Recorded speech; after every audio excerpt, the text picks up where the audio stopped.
तनूभिः व्यसेम देवहितं यदायुः स्वस्ति न इन्द्रो वृद्धश्रवाः स्वस्ति नः पूषा विश्ववेदाः स्वस्ति नस्तार्क्ष्यो अरिष्टनेमिः स्वस्ति नो बृहस्पतिर्दधातु। ओम शांति शांति शांति। ओम सहनाववतु सहनौ भुनक्तु सह वीर्यं करवावहै तेजस्विनावधीतमस्तु मा विद्विषावहै। ओम शांति शांति शांति। ओम पार्थाय प्रतिबोधितां भगवता नारायणेन स्वयं व्यासेन ग्रथितां पुराणमुनिना मध्ये महाभारतम् अद्वैतामृतवर्षिणीं भगवतीम् अष्टादशाध्यायिनीम् अम्ब त्वामनुसन्दधामि भगवद्गीते भवद्वेषिणीम्। यं ब्रह्मा वरुणेन्द्ररुद्रमरुतः स्तुवन्ति दिव्यैस्तवैः वेदैः साङ्गपदक्रमोपनिषदैः गायन्ति यं सामगाः ध्यानावस्थिततद्गतेन मनसा पश्यन्ति यं योगिनः यस्यान्तं न विदुषुरासुरगणाः देवाय तस्मै नमः देवाय तस्मै नमः। जो આપણે હમણાં છેલ્લી લીટી બોલ્યા ને એની ઉપર યોગી નો શબ્દ છે અને હું બોલું છું યોગી નહ, એટલા માટે ત્યાં આપણે વિરામ લઈએ છીએ, ત્યાંથી શ્વાસ લઈને એટલે એ વિસર્ગનો ઓ થઈ ગયું છે, એટલે ત્યાં જો આપણે છોડવું હોય તો ફરીથી પાછો વિસર્ગ કરવો પડે, એટલા માટે એક સરસ વસ્તુ મને યાદ આવી એટલે તમને ઓમ સહનાવવતુ સહનૌ ભુનક્તુ આપણે નાનપણથી સ્કૂલમાં બોલતા આવ્યા છીએ, એટલે અમે સાથે મળીને આ પરાક્રમ કરીએ। અહીંયા એ બોલવાનું કારણ એ છે, એક તમને સત્ય ઘટના કહું। અમારા સ્વામીજી સ્વામી વિદિતાત્માનંદજી મહારાજ મારા ગુરુ એટલે વિદ્યાગુરુ, અને ગુરુ જેમ ગુરુ એટલે ગુરુ, પછી વિદ્યાગુરુ કે ગુરુ, અને શિક્ષાગુરુ એ છે, અને દીક્ષાગુરુ મારા દાદાગુરુ સ્વામી દયાનંદજી મહારાજ। દયાનંદજી મહારાજ જ્યારે વેદાંત ભણતા હતા ચિન્મય મિશનમાં ચિન્મયાનંદજી પાસે, અને ભણીને પછી એને અમેરિકામાં અને અહીંયા ઇન્ડિયામાં બધે પ્રવચનો આપવાના થયા, એટલા બધા ઉત્સાહથી એને પ્રવચનો આપ્યા, એને એમ કે હું બદલી નાખું બધાને એમ, અને બધાનો ઉદ્ધાર થઈ જાય એમ। ઘણા સમય પછી ખબર પડી કે આમાં તો કાંઈ ફેરફાર થયો નથી લોકો, એટલે નથી થયો ઇટ મીન્સ એ ધારતા હતા એવો ફેરફાર નથી થયો। એક વસ્તુ સમજો, કોઈ પણ વસ્તુ નિષ્ફળ જતી નથી આ જગતની અંદર, કાંઈક તો અસર થતી જ હોય છે, ધીમી થાય કોઈને ઝડપથી થાય, કેટલા પડ ચડાવીને આપણે આવ્યા છીએ એના આધારે આપણને અસર થાય, બરાબર। કોઈને એક જ શબ્દમાં જ્ઞાન થઈ જાય અને કોઈને 7 જન્મ સુધી ન થાય, એટલે આપણે કેટલું આવરણ ચડાવ્યું છે એના ઉપર આધાર રાખે, એટલે અસર તો થઈ, પણ સ્વામીજી જેવું ઈચ્છતા હતા એવી અસર ન થઈ। હવે શું કરવું, એને નક્કી કર્યું કે ભાઈ આ દુનિયાને હું નહીં બદલી શકું એમ, એટલે બહુ સરસ એણે પ્રાર્થના પણ કરી કે હે ભગવાન, આ જગતમાં મને જે બદલાવવા જેવું લાગે એને હું બદલવાનો પ્રયત્ન કરું, જે ન બદલી શકે એને હું સ્વીકારી લઉં, અને સૌથી અગત્યનું કે શું બદલવા જેવું છે અને શું બદલવા જેવું નથી એની મને અકલ આવે, ગમે એને બદલવા હું પ્રયત્ન ન કરું એમ, ખ્યાલ આવ્યો? એટલે હરિઓમ ત્યારે આ મંત્ર એને ખૂબ અપીલ કરી ગયેલો સહનાવવતુ, એને વિચાર પણ કરેલો કે આ કેમ બદલતું નથી, કારણ કે આ એકલાનો પ્રયત્ન આમાં કામ આવવાનો નથી। સહનાવવતુ આપણે સાથે મળીને આ પરાક્રમ કરવાનું છે। અહીંથી હું ગમે એટલું કહું, ગમે એટલી સરળ રીતે સમજાવું, ગમે એવા ઉદાહરણ આપણે આપીએ, અસર પણ થાય, ન થાય એવું નથી, પણ જો તમારો સામે એટલો જ પુરુષાર્થ હોય તો તરત ઉગે, નહીંતર થોડી વાર લાગે. ઉગે તો ખરું, વાર ઉગ્યા વગર તો રહે જ નહીં. આજે વાવેલું આજ નહીં તો કાલે ગમે ત્યારે આ સંસ્કાર અંદર પડ્યા છે એ ક્યારેક કોટો ફૂટવાનો જ છે. કોઈના મગ જેવા સંસ્કાર હોય તો એક જ દિવસમાં અંકુરિત થઈ જાય, અને કોઈના આંબાની ગોટલી જેવા હોય, અને કોઈના નાળિયેર જેવા હોય તો ઘણા બધા મહિનાઓ લાગે, એમાં આપણને ઘણા બધા જન્મોય લાગે. એટલે જો તમારો પણ પ્રયત્ન સામે હોય, એટલે ગુરુ અને શિષ્ય બંને આ પ્રાર્થના બોલે છે કે અમે સાથે મળીને આ પરાક્રમ કરીએ. જો આ પરાક્રમ છે, સૌથી મોટું પરાક્રમ તો બ્રહ્મ વિદ્યાની પ્રાપ્તિ છે. જે જગતને જીતે ને એને વીર કહેવાય, પણ જે પોતાની જાતને જીતે ને એને મહાવીર કહેવાય. જાત એટલે મન પોતાના. એટલે હનુમાનજીનું નામ મહાવીર હતું. હનુમાનજી મહાવીર છે. એ ઇન્દ્રિયનો સંયમ બધું જ, બ્રહ્મચર્ય, બળ, બુદ્ધિ એની પાસે શું નહોતું એમ. એટલે આ પરાક્રમ છે. આ પરાક્રમ અમે ગુરુ શિષ્ય બંને સાથે મળીને, વક્તા શ્રોતા બંને સાથે મળીને કરીએ, અને એમાં હે ભગવાન તું અમને સહાયભૂત થશે એવી આમાં પ્રાર્થના છે. એટલે અમુક વસ્તુ આપણે થોડી થોડી વચ્ચે વચ્ચે સમજતા જઈશું, એટલે તમને મજા આવે એમ. આ બોલીએ ત્યારે આવો ભાવ રહે કે ના મારે પરાક્રમ કરવાનું છે. શું પરાક્રમ કરશું? શું કરશું? બોલવાનું છે મારે અહીંથી, જે કાંઈ શ્રમ કરવાનો છે મારે. તમારે સાંભળવામાં તો કાંઈ શ્રમ નથી ને, તો શું કરવાનું? સૌથી વધુમાં વધુ શ્રમ સાંભળવામાં છે તમારી જાણ માટે. બોલવું તો બહુ સહેલું છે, સાંભળવામાં મનને ઠેકાણે રાખીને સાંભળવું એનું નામ પરાક્રમ છે. અહીંયા સાંભળતા હોય મન ક્યાંય ફરતું હોય. હમણાં તો વાંધો નહીં આવે, હજી 4:30 થયા છે, થોડી અડધી કલાક જશે ને, 5 વાગશે ને એટલે આજે શું બનાવશું? બહેનોને આ તરત વિચાર આવે, ભાઈઓને વિચાર આજે શું બનાવશે? સાંજના જમવામાં ખીચડી બનાવશે, શું બનાવશે? હમણાં ખીચડી તો બહુ ખાધી, કંઈક બીજું બનાવે તો સારું. અને અહીંયા બહેનોને વિચાર આવે કે ના આજે તો ભાજીને ખીચડીને એવું બહુ ખાધું, આજે કંઈક દાળ ઢોકળી કે એવું બનાવીએ. એમ મન ત્યાં જ દોડીને જતું રહે. કોઈ એવો શબ્દ આવ્યો હોય આની અંદર વક્તાનો, એ શબ્દ પકડીને ક્યાંયનું ક્યાંય પહોંચી જાય, અમેરિકા પહોંચી જાય. આપણે વાત થઈ હતી ને પેલી પિતાંબરની, ભગવાનના દર્શન કરતા હોય, પીળું પિતાંબર છે, પેલા પિતાંબરભાઈ પાડોશી હમણાં કંઈક રીસાણા લાગે છે, ક્યાં ભગવાનનું પીળું પિતાંબર ને ક્યાં પાડોશી પિતાંબરભાઈ, પણ મન કૂદકો મારી જાય. એને સ્થિર રાખવું, ઠેકાણે રાખવું, અહીંયા બરોબર ધ્યાનથી સાંભળવું, સાંભળીને સમજવું, સમજીને જીવનમાં ઉતારવાનો પ્રયત્ન કરવાનો, નિશ્ચય કરવો. અત્યારે તો ઉતારવાનું નથી, પ્રસંગ આવે ત્યારે ઉતરે, પણ નિશ્ચય કરવો. આ મોટું પરાક્રમ છે. એટલે કે છે સહનાવવતુ, અમે સાથે મળીને આ પરાક્રમ કરીએ. આ પરાક્રમ છે. એટલે વક્તાની બહાદુરી તો હશે કદાચ, હું માનું છું, પણ શ્રોતાની એના કરતાંય મોટી બહાદુરી છે. મોટું પરાક્રમ તો શ્રોતાનું છે. કારણ કે નહીંતર આ બધું અહીંથી ભગવાને આપણને 2 કાન આપ્યા છે ને, એક કાનેથી માનો સાંભળીએ આપણે, પછી આ કાનેથી નીકળવાનું હોય, પણ એની પહેલાં અહીંયા આપણી બુદ્ધિ હોય, એ કામનું હોય ને એટલું બધું ઉપર ખેંચી લે, મેગ્નેટની જેમ પકડી લે, અને અમુક વસ્તુ વહી જાય. જે મને અપીલ કરે એ યાદ રહી જાય, એ ખેંચી લે. જે અપીલ ન કરે એ નીકળી જાય. મને સમજાણું હોય, મને જો આ વસ્તુ સરસ છે એટલે તરત પકડાઈ ગઈ. એમ ઉપર ધીમે ધીમે સંગ્રહ ભેગો થતો જાય. હવે ટીપે ટીપે સરોવર ભરાય, અને પછી એ ટીપા આવ્યા જ રાખે તો શું થાય? તો સરોવર છલકાય. અહીંયા બુદ્ધિમાં પૂરતો સ્ટોક થઈ જાય ને પછી ટીપું ટીપું ટીપું અહીંયા નીચે ઉતરે. જે બુદ્ધિમાં અકલમાં સંગ્રહ થયેલો હોય એ હૃદયસ્થ થાય. હૃદયસ્થ થાય એટલે વ્યવહારમાં ઉતરે. જ્યારે એવો સંકટનો પ્રસંગ આવે ત્યારે આપણે ડગી ન જઈએ, ત્યારે આપણું આ જ્ઞાન કામ કરે કે ના, શાસ્ત્રમાં તો આવું કીધું છે, આ તો ચાલ્યા જ રાખે, સંસાર છે, આમાં તો સુખ દુઃખ આવવાના જ છે, પરિસ્થિતિ આવવાની જ છે, આપણા કર્મોનું ફળ છે, અથવા જે કાંઈ હોય તે.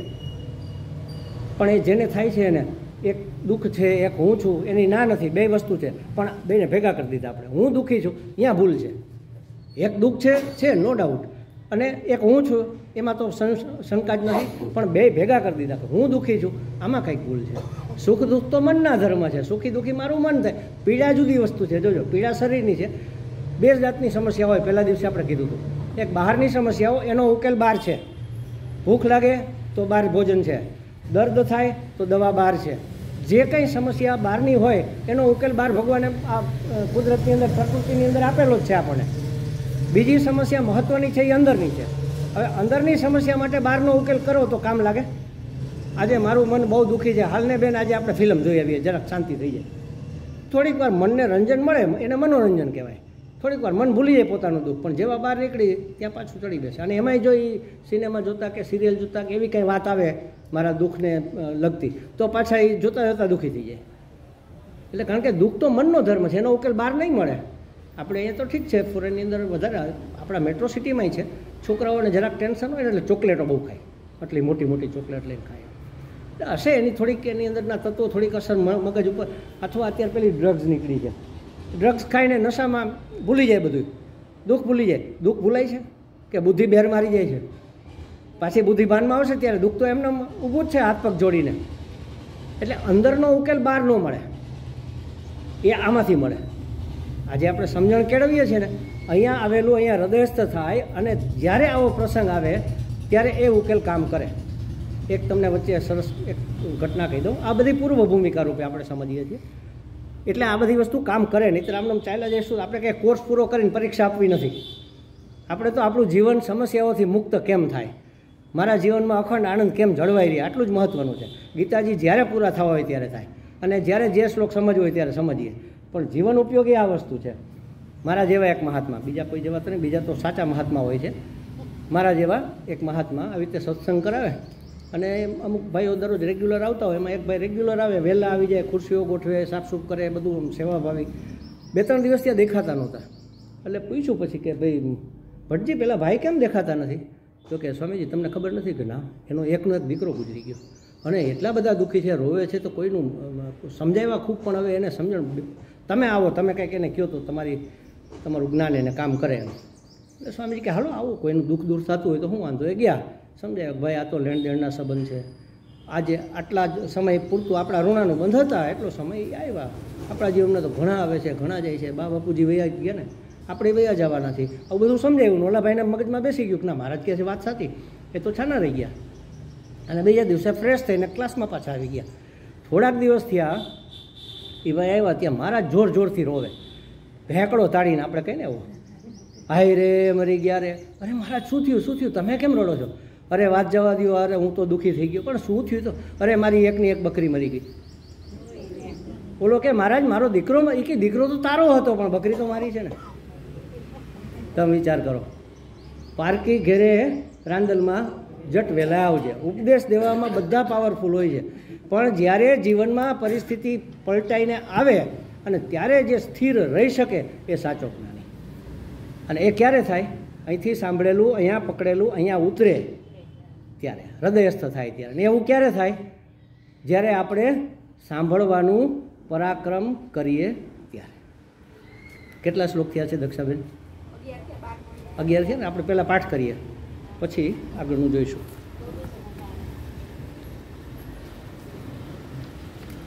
પહેલેથી 11નો પાઠ કરીએ, પછી તો આપણે 5 જ શ્લોક દરરોજ લેશું એટલે પાઠ માટે. પણ હમણાં શરૂઆત છે એટલે થોડોક સમય બધા પાઠ કરીએ. 15-1 સુધી બધા કરશું આપણે. આ તો કટ થઈ ગયેલું છે.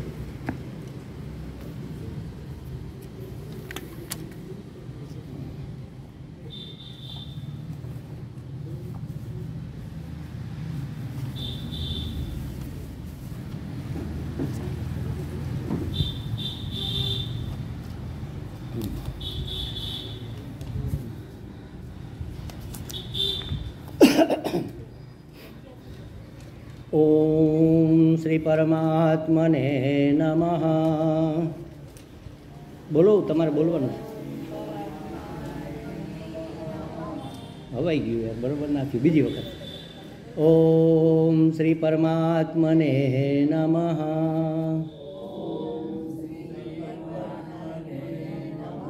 જો આને જ પરાક્રમ કહેવાય. ભાવથી અને ઉત્સાહથી આ કામ આપણે કરીએ એનું નામ પરાક્રમ. પરાક્રમની શરૂઆત ત્યાંથી થાય. અથ પ્રથમોધ્યાયઃ અર્જુન વિષાદ યોગ. ધૃતરાષ્ટ્ર ઉવાચ ધર્મક્ષેત્રે કુરુક્ષેત્રે સમવેતાયુયુત્સવઃ મામકાઃ પાંડવાશ્ચૈવ કિમ કુર્વત સંજય. संजय उवाच दृष्ट्वा तु पाण्डवानीकम् व्यूढं दुर्योधनस्तदा आचार्यमुपसंगम्य वचनमब्रवीत राजा वचनमब्रवीत पश्येतां पाण्डुपुत्राणाम्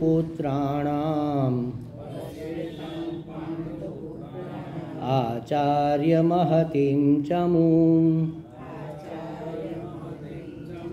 व्यूढां द्रुपदपुत्रेण तव शिष्येण धीमता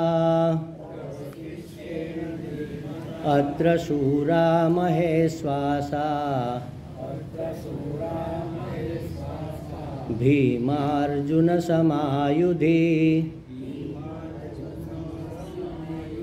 युयुधानो विराटश्च द्रुपदश्च महारथः धृष्टकेतुश्चेकितानः काशीराजश्च वीर्यवान् पुरुजित्कुन्तिभोजश्च शैब्यश्च नरपुङ्गवः युधामन्युश्च विक्रान्ता उतमौजाश्च वीर्यवान् सौभद्रो द्रौपदेयाश्च सर्व एव महारथाः अस्माकं तु विशिष्टाये तान्निबोध द्विजोत्तम नायका मम सैन्यस्य संज्ञार्थं तान् ब्रवीमि ते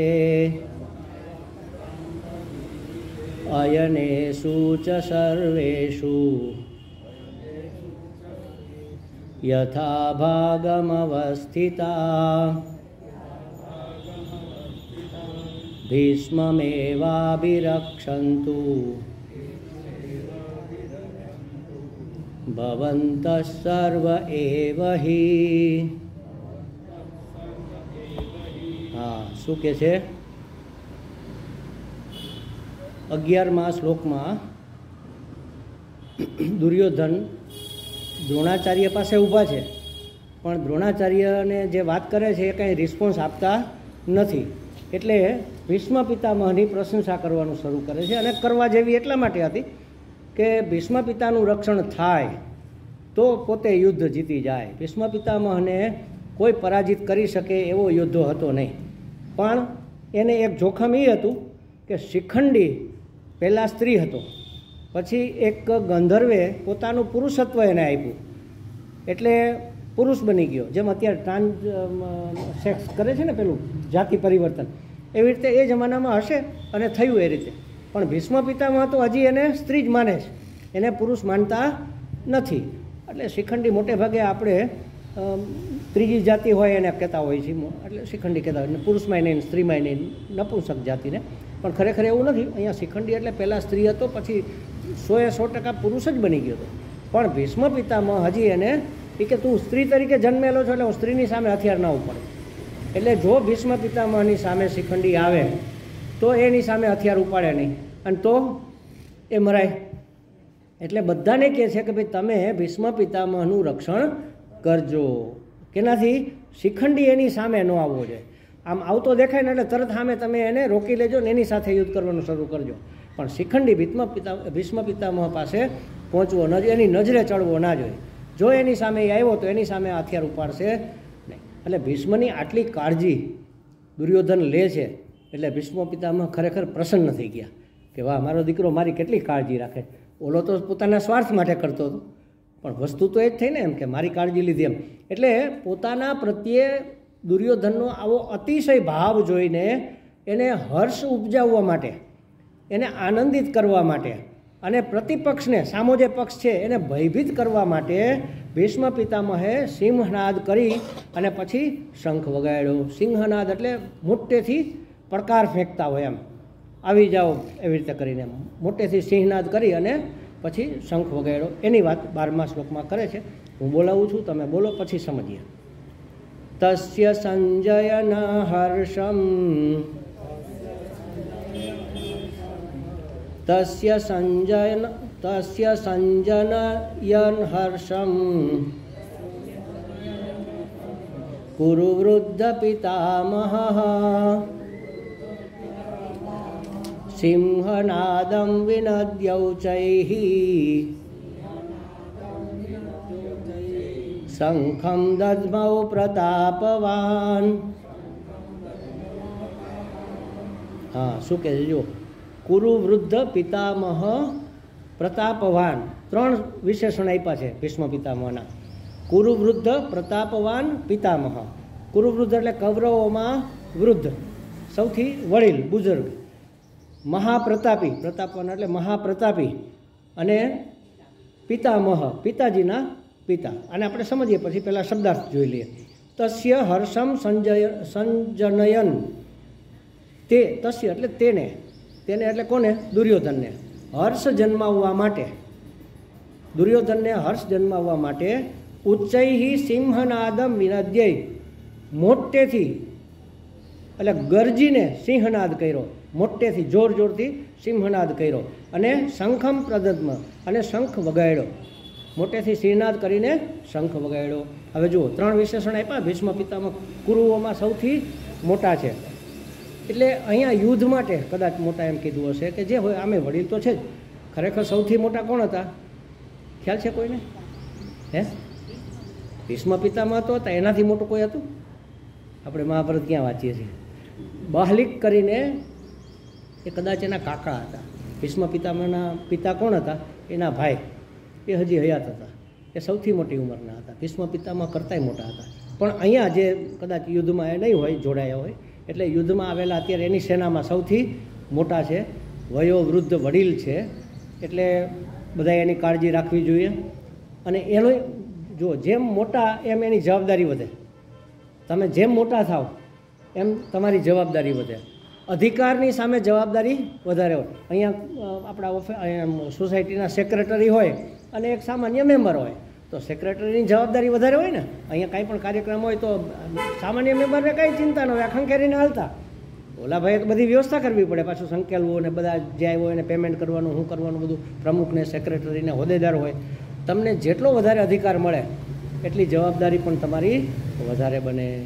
એટલે અહીંયા ભીષ્મ પિતામહ સર સેનાપતિ છે, સેનાપતિ જ નહીં, સર સેનાપતિ, મુખ્ય સેનાપતિ, એટલે એની જવાબદારી એ વિશેષ છે.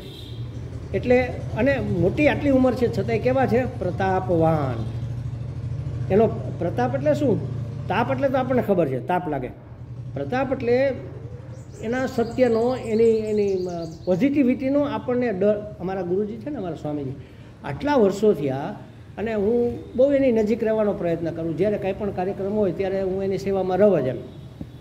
ગમે એમ કરીને ગુરુજીની સેવા પકડી લેવી જોઈએ આપણને મોકો મળે ત્યારે, આવું હું માનું છું.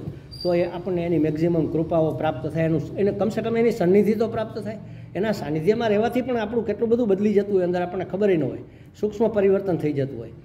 એટલે ક્યાંય શિબિર કેવું હોય તો હું બને ત્યાં સુધી સ્વામીજીની છત્રી પકડી લઉં, એટલે ભેગા રહેવું પડે.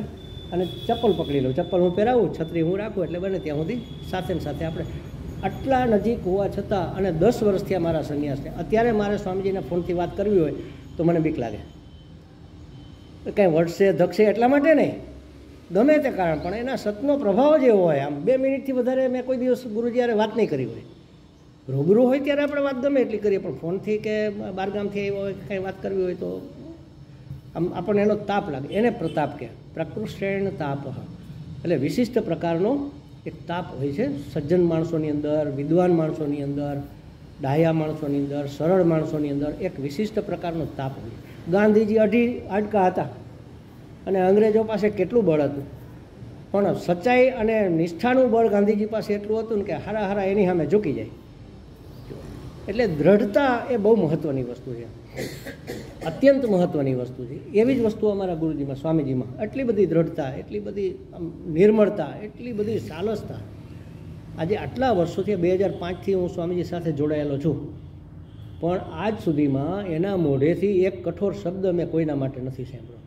ખીજાવવાનો કે અપશબ્દો કહેવાનો કે કઠોર શબ્દ કહેવાનો, એક પણ કઠોર શબ્દ એના મોઢામાંથી મેં નીકળતા નથી સાંભળ્યો. વિચાર કરો કેટલું પવિત્ર વ્યક્તિત્વ હશે, તો એનો આપણને તાપ લાગે. એટલે આ ભીષ્મ પિતામહ એવા છે, પ્રતાપવાન, પ્રતાપી છે. એટલે આ 3 એને વિશેષણ આપવામાં આવ્યા. કુરુઓમાં વડીલ, સૌથી વૃદ્ધ વડીલ છે. પિતાઓના પિતા છે એટલે પિતામહ, આપણે જેને દાદા કહીએ. પિતાના પણ પિતા એટલે પિતામહ, એ દાદા છે. અને પ્રતાપવાન છે, પ્રતાપી છે. આટલી ઉંમર છે છતાંય હજી સામર્થ્યવાળા છે. પ્રતાપવાનો બીજો અર્થ એ પણ થાય, હજી એને કોઈ હરાવી શકે એમ નથી. એટલું સામર્થ્ય ધરાવે છે, એટલું બળ છે, એટલી બુદ્ધિ છે, એટલું કૌશલ્ય છે. એટલે યુદ્ધમાં ગમે એને પણ એ જીતી શકે એમ, એટલા પ્રતાપવાન છે. એટલે જે કોઈ જેટલા મોટા હોય એનું કર્તવ્ય પણ એટલું મોટું જ હોય, જેટલું અધિકાર મળે એટલું કર્તવ્ય પણ એનું વિશેષ જ હોય. એટલે આ અવસ્થામાં પણ એનો પ્રતાપ હજી જળવાઈ રહ્યો છે. ભલભલા વીરોને પરાસ્ત કરી શકે એવું સામર્થ્ય છે. એવા એ પિતામહ દ્રોણાચાર્ય પાસે ઊભેલા ચિંતિત અને ચકિત થયેલા દુર્યોધનને જોયો ત્યારે એને ઉત્સાહિત કરવા માટે પ્રધાન સેનાપતિ તરીકેની પોતાની ફરજ છે કે જે રાજા હોય એને એના સપોર્ટ મારીએ, એને ઉત્સાહ થાય એવું કરે. એ જ ઢીલો પડી જાય, ડિપ્રેશનમાં આવી જાય તો પછી સેના શું કરવાની હતી એમ. એટલે એને ઉત્સાહિત કરવા માટે અને હવે યુદ્ધની શરૂઆત કરવી જોઈએ એમ, એટલા માટે પોતે સિંહનાદ કરે છે, જેથી બધા ઉત્સાહમાં શંખ વગાડે. શંખ વગાડવાનો અર્થ છે યુદ્ધ શરૂ, સ્ટાર્ટ એમ. અને એણે શંખ વગાડ્યો એટલે બંને સેનાઓ, એના પોતાની સેનાએ જોયું કે હાલો સર સેનાપતિએ શંખ વગાડ્યો એટલે પોતે મીંડા વગાડો. જેની પાસે જે, અને યુદ્ધના ઘણા વાદ્યો હોય છે, ઘણા બધા વાદ્યો હોય, નગાડા વાગે, બુંગીઓ વાગે, પેલું બ્યુગલ વાગે, એવા જાત જાતના બધા વાજિંત્રો વાગી ગયા અને બધા પોતપોતાના શંખો વગાડવા માંડ્યા અને ભયંકર અવાજ ઘોંઘાટ થઈ પડ્યો બંને સેનાઓમાંથી. પોતાની સેના, દુર્યોધનની સેનામાંથી તો એના સેનાપતિએ વગાડ્યો એટલે એ તો વગાડે જ, તો સામે પક્ષેથી પણ ઉત્તર તો આવે જ. એટલે એ બધા શંખ વગાડે છે. કોણ કોણ કેવો કેવો શંખ વગાડે છે અને શું થયું એ એના પછીના 6 શ્લોકની અંદર દર્શાવેલું છે. એટલે આપણે એક હારે 6 શ્લોક પહેલાં વાંચી જઈએ, પછી એનું ભાષાંતર. ખાલી શબ્દો અને નામ જ છે, એટલે આમ એમાં કંઈ જાજુ બહુ સમજવા જેવું નહીં હોય, છતાં આપણે એનું વિશ્લેષણ જેટલું થશે એટલું કરશું. 13થી માંડીને 16 સુધીના, 18 સુધીના 6 શ્લોકમાં આ બધું વર્ણન એક સાથે આવેલું છે. હું બોલાવું છું, તમે બોલજો. જુઓ, તમને એમ થશે કે આ ઘડીએ ઘડીએ સ્વામીજી બોલાવે છે, હવે ન બોલાવે તો ન હાલે? હાલે કે નહીં કયો તમે? હાલે જ ને. હું સીધું સમજાવું, હું બોલું, તમે ના બોલો તો એમાં શું જરૂર છે? આ આપણી દેવનાગરી છે, દેવ ભાષા છે. આના ઉચ્ચારણથી જે વાઇબ્રેશન પેદા થાય ને એ આખા મારા વ્યક્તિત્વને, મારા આંતરિક વ્યક્તિત્વને બદલી નાખે, મારા અંતઃકરણને શુદ્ધ કરે. અંતઃકરણની અંદર જે મેલ પડેલો છે ને, રાગ, દ્વેષ, કામ, ક્રોધ, લોભ, મોહ, મદ, માત્સર્ય અને દંભ, બીજું કાંઈ હોય કે ન હોય, દમ તો હોય જ, બધાની અંદર હોય જ. હું માળા જપ કરતો હોય અને મને ખબર પડે કે ભટજી આવ્યા એટલે તરત આમ સીધો થઈ જાવ કે નહીં? થઈ જાવ કે નહીં? દરેકમાં થોડોક તો એ પડે. એટલે આ બધા જ મનના મેલ છે અને આના ઉચ્ચારણથી એ ધીમે ધીમે હળવા થાય, ધીમે ધીમે જતા રહે, પણ આછા થઈ જાય. ડાઘ પડ્યો હોય ને, આપણે એક વખત પહેલું ધોણ થાય એટલે ડાઘ ઓછો થઈ જાય. એટલે હું તો તમને ખાસ આગ્રહ કરીને કહું છું, વિનંતી પણ કરું છું કે તમારી સવારની પૂજા કે પ્રાર્થના તમે જે કરતા હોય, ન કરતા હોય તો કરો, અને કરતા હોય તો ગીતાજીનો પાઠ કરવાનું રાખો. આખા ગીતાજી તો વાંચવા તમારા માટે અત્યારે શક્ય નથી. એક અધ્યાય વાંચી શકાય, અને એક ન વાંચી શકાય તો કમસે કમ 11 શ્લોક તો વાંચો. પહેલે દિવસે 11, બીજે દિવસે 11થી પછી આગળના 22, એવી રીતે કરીને આગળ વાંચો. જે આખો અધ્યાય વાંચી શકતા હોય એ આખો વાંચો. અને બીજો અને 18મો અધ્યાય બહુ મોટા છે, એટલે એમ થાય કે એટલો બધો સમય ન રહે તો 2 કટકા કરી નાખવાના, અડધા કરવાના. એક બીજો ઉપાય એક સરસ એ છે, હું પોતે એ કરું છું અને બીજાને સજેશન કરું છું કે 11 હોય ને, 11 તે દિવસે શરૂ કર્યું હોય મેં, 11 પહેલો અધ્યાય શરૂ કર્યો, બીજી 11 આવે ને ત્યાં સુધી પહેલો જ અધ્યાય વાંચવાનો, 15 દિવસ એક જ ધારો. એટલે એના શબ્દો સમજાવવા માંડશે, એના ઉચ્ચારો સમજાવવા માંડશે, એનો અર્થ સમજાવવા માંડશે. આખો અર્થ વાંચવાની જરૂર નહીં, તમે ખાલી શ્લોક વાંચી જાઓ. અર્થ ખાલી નહીં વાંચતા હો, શ્લોક વાંચજો અને બોલજો. ભલે સમજાય ન સમજાય, કારણ કે એની અસર છે, અર્થની તો અસર પછી થાય. અને બોલીને વૈખરી વાણીમાં, કે જેથી વાઇબ્રેશન બહાર ફેલાય. પછી મનમાં તમે અમુક લેવલે પહોંચી જાઓ, પછી ઉપાંશુ જપ કરો, પછી માનસ જપ કરો, એ જુદું છે. પણ અત્યારે તો વૈખરી વાણીમાં બોલીને ગીતાજી વાંચવાના. અને 11 બીજી 11, તમને અમાસ ગમતી હોય તો એક અમાસથી બીજી અમાસ, કોઈને બીજ ગમતી હોય, કોઈ આઠમ, કોઈ પાંચમ, તમને જે તિથિ ગમતી હોય, તારીખ ગમતી હોય તો તારીખ 1 તારીખથી 15 તારીખ, એક જ અધ્યાય. એટલે એ તમને કડકડાટ થઈ જશે. એક વખતમાં નહીં થાય, બીજી ત્રીજી વખત વારો આવશે ત્યારે.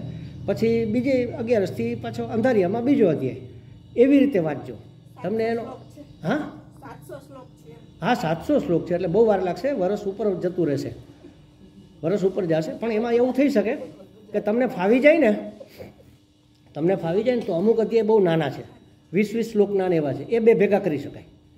એક 20નો હોય ને એક 27નો હોય તો 47 થયા, તો એ બંને એક સાથે કરી શકાય. એવું કરાય. હું એવું કરું છું ઘણી વાર. એટલે એક વર્ષમાં આખો રાઉન્ડ પૂરો થઈ જાય. એવી રીતે કરો ને એટલે એક વર્ષમાં આખો રાઉન્ડ પૂરો થઈ જાય. આખા ગીતાજી પૂરા થઈ જાય. પૂરા થાય ત્યારે છેલ્લે આરતી ખાસ બોલવાની. એ આરતી સમજવા જેવી છે. ગીતાજીની જે આરતી છે ને બહુ જ સુંદર છે, બહુ જ સરસ છે, અને પોટેન્શિયલ છે, એમાં કેટલા બધા અર્થો છુપાયેલા છે. એટલે એ બોલવાનું. આટલું કરજો. તમે જુઓ તમે 3 મહિનામાં તમારા જીવનમાં શું ફેરફાર થાય છે. 2 વસ્તુ કરો. આ એક તો કરી શકાય એવું છે, બીજી હું કહું છું એ નહીં કરી શકાય, અઘરી છે થોડી. બ્રાહ્મ મુહૂર્તમાં ઉઠવાનું રાખો. એ અઘરું છે, કારણ કે ભટ્ટજી બેસવા આવે 10 વાગે, 11:30 જાય, એમાં 12 વાગે સૂઈએ, તો કેવી રીતે બ્રાહ્મ મુહૂર્તમાં ઉઠી? બ્રાહ્મ મુહૂર્ત એટલે અરે બહુ ઓછી શક્યતા છે. એના માટે તમારે મોડામાં મોડું 10 વાગે સૂઈ જવું પડે, તો તમે 4 વાગે ઉઠી શકો. બ્રાહ્મ મુહૂર્ત એટલે સૂર્યોદય પહેલાં 95-96 મિનિટે ઉઠી જવાનું, એટલે 1.5 કલાક પહેલાં. હા, એટલે બા તો ઉઠતા જ હશે, અને ઉઠવું જ જોઈએ ખરેખર. અમારા એક સ્વામીજી હતા દ્વારકા, હવે એનું શરીર શાંત થઈ ગયું છે, સ્વામી રામતીર્થ. મારા ખાસ મિત્ર હતા અને બહુ મારી પાસે આવતા, અહીં 15 દિવસ મારી પાસે રોકાતા. અમે રૂમમાં જ ભેગા એક જ રૂમમાં રહેતા. એણે મને વહેલા ઉઠાડવાનું શરૂ કર્યું. હું પહેલાં 6 વાગે ઉઠતો. મને કે ત્યારે તો હું પ્રિન્સિપાલ હતો. મને કે સાહેબ થોડું વહેલું ઉઠવાનું રાખ. મેં કીધું કેટલું? એ તો 2:30 વાગે ઉઠી જતા. એટલે મેં કીધું, એ કે કમસે કમ 3 વાગે ઉઠી જાવ. હોવાની તો મને વહેલી ટેવ હતી જ. એટલે મેં કીધું સારું, પણ હવે 6માંથી સીધું 3 કેમ થાય? અડધો કલાક વહેલું ઉઠવાનું કહ્યું. 6 ને બદલે 5:30. 15 દિવસ 5:30, બીજા 15 દિવસ 5, એના પછીના 15 દિવસ 4:30, એના પછીના 15 દિવસ 4. માનો કે એ 15 દિવસમાં 4 નથી પહોંચાતું તો 20 દિવસ કરવાના, પછી 3.5, પછી 3, પછી 2.5. મને વધારે લાગ્યા. એટલે હું ત્યારથી 2005થી ડેઇલી 3 વાગે ઉઠું છું. અત્યારે 2005થી આજ સુધી કન્ટિન્યુ. અને ત્યારથી એક ટાઈમ જમું છું અત્યારે સાંજે. એટલે અમુક આવો નિયમ હોય ને, મેં કીધું એને શું ફાયદો?